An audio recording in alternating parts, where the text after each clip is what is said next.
Welcome back to Stuff About Tutorial.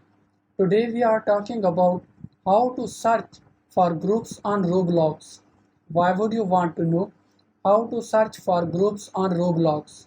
Well, maybe it is your first time using Roblox and not sure how to search for groups on Roblox. So today I am going to show you how to search for groups on Roblox. Check video description and I will try to leave the written instructions.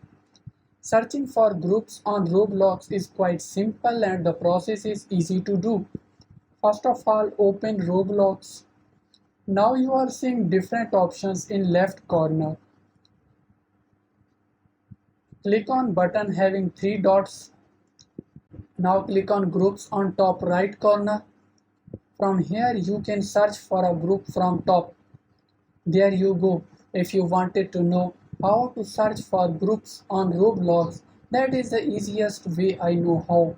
If you know another way, to leave a comment below. Be sure to subscribe for more videos.